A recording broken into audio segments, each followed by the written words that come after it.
Hello, welcome back to another episode of my YouTube channel.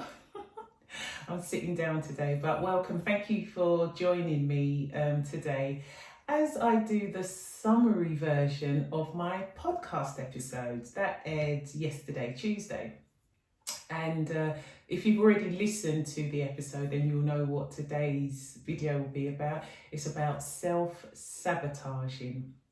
And I wanted to do this episode today because this past week, as I continue to struggle with homeschooling, I realised that it had been a while, ages, that I had actually gone outside. And although I spend a lot of time, especially in the morning, I do keep up with my fitness, I do my workout, but I also realised that I hadn't been outside and I desperately wanted to go for a quick run.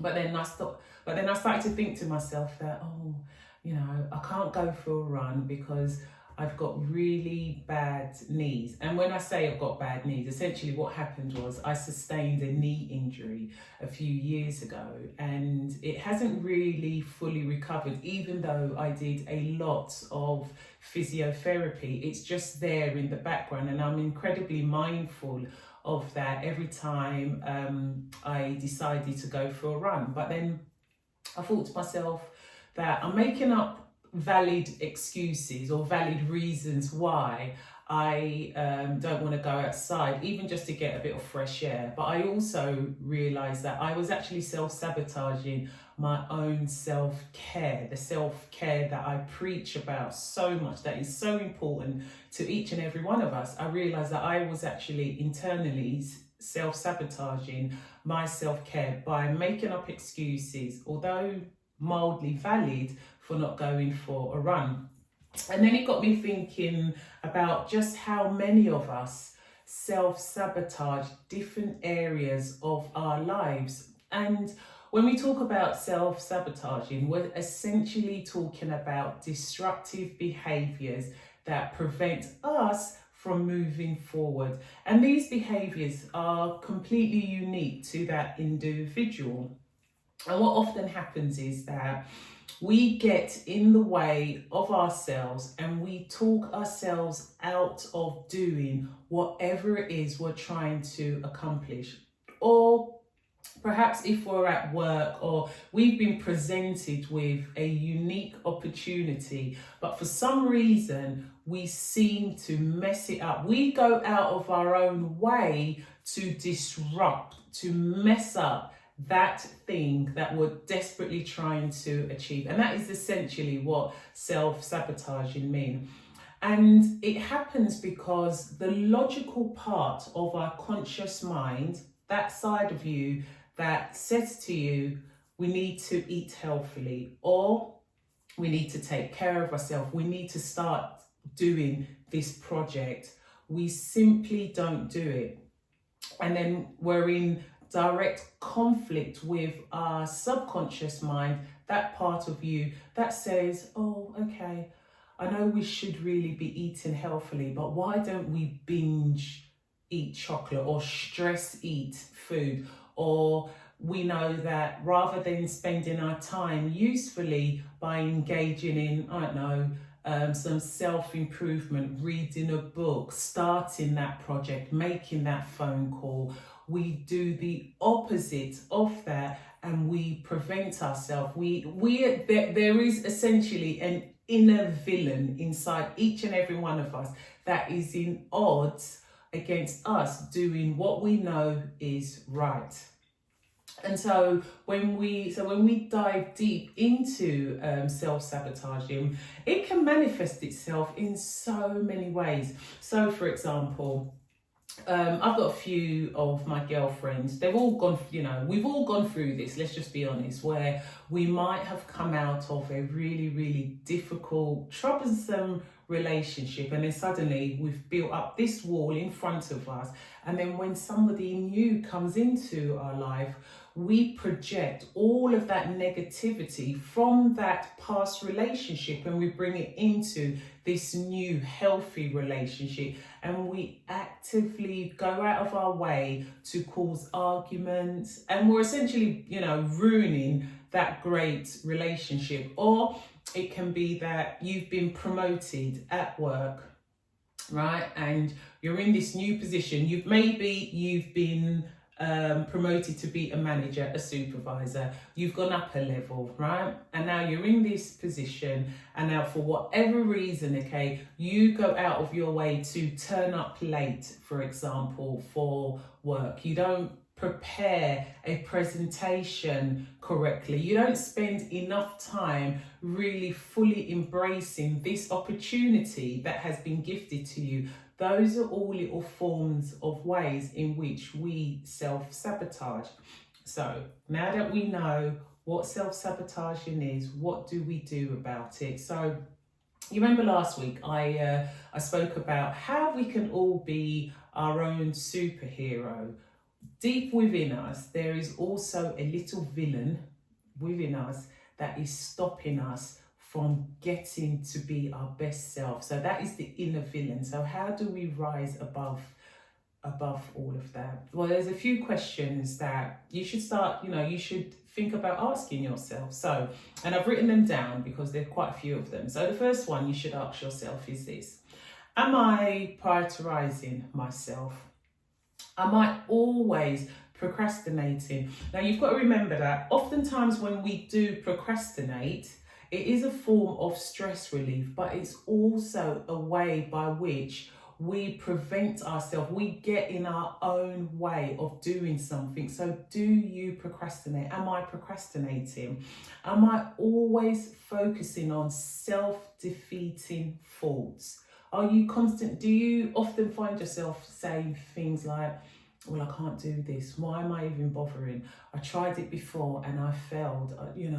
Who's going to want to hire me? I can't possibly get this job. Coronavirus is all around. They're laying people off at work. Why on earth would I try and apply for a new job? These are all negative thoughts that we feed ourselves, that we talk ourselves out of doing something, and that is our hidden villain playing an active role in stopping us from doing what we know is right. Another question, sorry. Another question: am I avoiding doing what I know needs to be done? Again, it's the same thing with procrastinating. And so if you've answered yes to all of those questions that I've mentioned, then you're definitely getting in your own way and you are stopping your own success. You are hindering your progress in whatever area of our lives. And that's a real key thing to bear in mind, is that when we actively self-sabotage ourselves, it is a form of a lack of confidence within ourselves. It's a way in which we display our lack of self-worth, and it manifests itself in lots of different areas of our lives. As I said earlier on, I know that if I didn't force myself to look after myself, my mental health, not just my physical part, but if I stopped myself from going for a little walk or run. And this is the really funny thing is that I wasn't trying to run at the speed or at the strength that I could run before I sustained my knee injury. But at the back of my mind, I was just thinking, don't go for a run. But I also knew that if I just didn't have that little bit of moment, have a bit of fresh air, get out of the house, get away from the kids, and just, a nice little stress reliever. It doesn't matter how much meditation, positive thinking, speaking with my coach, being in my business group, none of that would have mattered, because there is still a huge part of my self-care routine that I'm neglecting to do, simply because I feel that if I go out, my knee's going to give way and I'm going to, injure myself. And so what you want to do, now that we've understood what self-sabotaging is, and I've given you questions to ask yourself as to whether or not you engage in self-sabotaging behaviour, the next thing you really want to do is make a list. Right? I've written this down. Make a list of all of the things that is preventing you from what you want to achieve. And that's really important, because once you start to list everything that is getting in your way, then you're able to now fully address those issues. And if it's, and if you're making a list and you're coming up with things of, like, I'm scared, fear being the massive big factor. Fear of failing, fear of, oh my gosh, if I do succeed, how am I going to maintain it? I'm not worthy. Then you need to fully address that issue. Another important thing that, as you're making your list, is to bear in mind hard work. And nothing sums up that area of self-sabotaging, hard work, in that when we often try, and I'm going to give the example of if when someone wants to lose weight, right? I saw a post recently on Instagram, and the person had posted a picture of herself when she was a little bit younger than what she is now. She's had a couple of kids, not necessarily an excuse, right? Had a couple of kids, and now she's I personally wouldn't say that she's huge, but obviously as you get older, right, your body shape is going to change somewhat. So she had posted this picture and she had said, oh, how can I get back to this body? So back to when she was slightly slimmer than she is now. Now, here's the thing with weight loss, okay? I don't necessarily think you or I don't know what we ought to do, right? So we all know that in order to be healthy and lose a bit of weight or maintain a healthier lifestyle, we need to eat the right food, we need to exercise, right? And we need to not do away with all of the junk food that we take in. But there's also another aspect of to achieving that we often get in the way, and this is a classic self-sabotaging behavior. It's the hard work, right? It is putting in the effort to either work out at home for 30 minutes, as I do, or going for a brisk walk, okay? And oftentimes we simply just don't want to do the hard work. We just want to do like little cheats, right? We want to drink those teas or those drinks, those shakes, and we just hope that if we engage in drinking a liquid meal, if you will, then the weight's suddenly going to come off. What you've got to remember is that in anything that you're wanting to achieve, so whether it's weight loss, you have to work out. You've got to be mindful. You've got to put in the work. If you're trying to set up a business, you have to do the work. If you're wanting to get a promotion at work, you have to put in the work. There has to be a level of commitment. There has to be a sacrifice. And unless we're willing to engage and do that sacrifice, then we're not ever going to achieve anything. And when we get in our own way, when we talk ourselves out of that which we know we ought to do, that's when we remain constantly stuck and frustrated and generally not living life on our terms. We're not living our best life, if you will. So that is an example of why it's really super important, why you have to write down everything that is preventing you from moving forward and address them. Fear, hard working. After you've done all of that, the next thing you want to do is make a list and remember everything that you have done thus far.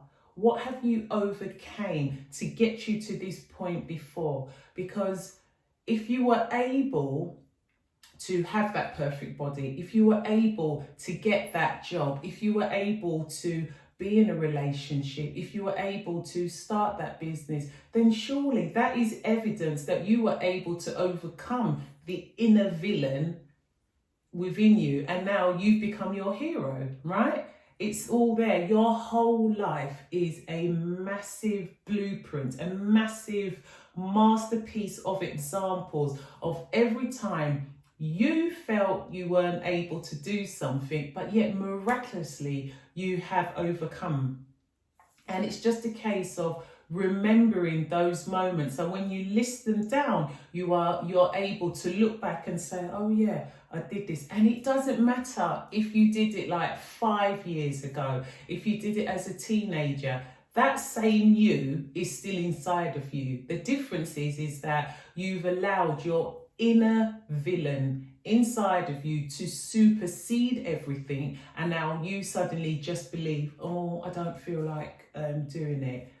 It's a question of you, as I said before, turning down the volume of your negative voice and raising up the volume of your inner positive voice. She or he needs to be the dominant voice that controls all of your thoughts. Once you're able to speak to yourself with a little bit more kindness, be kind to yourself. What is the point in you beating yourself up when you're already feeling crap already? What is the point in you knowing that you ought not to be eating 5 biscuits or 5 cookies, right? You know what's going to happen. And then once you've had those junk food, or you've had your 5 cookies or your 5 biscuits, you know full well that you feel crap afterwards, don't you? You do. Don't like literally don't lie to me. If you're watching this video, and this is why I said, you've got to be absolutely honest with yourself. And that's why I said, write a list of everything that is stopping you from getting to where you want to be. You know that eating unhealthily is not serving you. You know that spending hours, right, of watching Bridgerton, which is an amazing series, by the way. But however, if you're watching Bridgerton or if you're binge watching on Netflix, you've got to say to yourself, could my time be better used? Is there a bit of research that I could have done that would have made me take more action, made me be more active, setting goals for that which I want to do? Have you broken your New Year's resolution? Why was that? What was it that you wanted to do that you made a commitment to yourself at the start of the year, 1st of January, to now in March? Are we in March? No, we're in February. Till now that you suddenly haven't done it. These are all questions, and these are the patterns of behaviours that we often engage in when we're self-sabotaging. We start something, we never finish it. Why is that? Write it down, make a list, address each area, then make another list, 2 lists. One for the reasons that's stopping you and all the reasons that you've already accomplished, okay? Shut down that inner voice, that inner negative voice in you. As I said, you are the most important person in your world. The way you speak to yourself is so important. Engage in your self-care. Are you prioritizing yourself? You're never going to be able to do anything. You're not going to be in the mood to do anything if you don't feel good. So are you getting enough sleep, right? Are you eating healthily? Are you taking care of yourself? Unless you do all of the things that I have mentioned, you are going to continuously be in that vicious cycle of getting in your own way of your own progress. Sometimes it's not someone else that is stopping us from doing what we need to do. Sometimes the enemy lies within us, right? So that's what I've got for you today. I really hope you found today's episode helpful and encouraging. Please give me a thumbs up, subscribe, hit the little notification button. And I look forward to sharing another video with you next week. Remember guys, be great because you are. Bye.